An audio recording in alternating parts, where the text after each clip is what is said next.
उत्तराखंड के दुर्भाग्य की जिन तस्वीरों को आप मेरे पीछे देख रहे हैं साथियों, ये दुर्भाग्य है उस देवभूमि का। और विवादों के केंद्र में है इस वक्त ऋषिकेश। पिछले सप्ताह ऋषिकेश के मुनिकीरेती क्षेत्र में एक शराब की दुकान खोलने के बाद से स्थानीय लोगों में जनाक्रोश है। लोग इस दुकान को अपनी सभ्यता, संस्कृति और ऋषिकेश की उस छवि जो अध्यात्म और योग से जुड़ी है उसके विपरीत मानते हैं। इतने विरोध के बावजूद, जिसमें संत समाज शामिल है, व्यापार मंडल शामिल है, स्थानीय लोग ऑब्वियसली वो भी शामिल है, इनके सबके बावजूद प्रशासन पता नहीं क्यों तुला है उस दुकान को सुरक्षा मुहैया कराने में। ऋषिकेश के उस क्षेत्र को छावनी में तब्दील कर दिया गया है।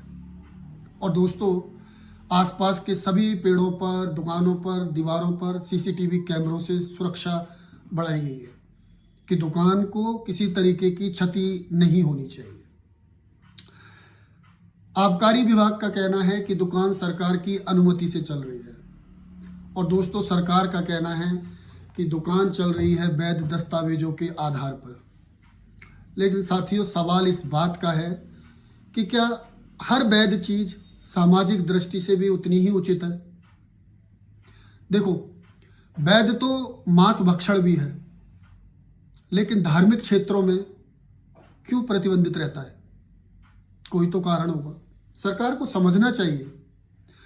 जन भावनाओं के विपरीत इस तरीके के कदम उठाना और एक राजस्व के लिए उस शहर की पवित्रता, उस शहर के अध्यात्म को दांव पे रख देना कहाँ तक उचित है? नगर पालिका ऋषिकेश ने इस दुकान को लेकर के एक प्रस्ताव पारित किया है जिसमें यह कहा गया है कि दुकान बंद होनी चाहिए। लेकिन साथियों, अब गेंद है सरकार के पाले में। फैसला करना है सरकार को कि जन भावनाओं का सम्मान करना है और या फिर राजस्व की परवाह।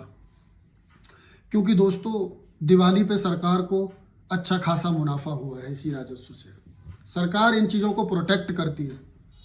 खनन हो या शराब हो, सरकार की दो ही इंडस्ट्रीज है जहाँ से राजस्व आता है।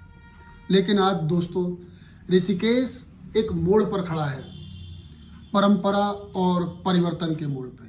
क्या विकास की होड़ में ऋषिकेश की उस इमेज को बट्टा लगाएगी सरकार?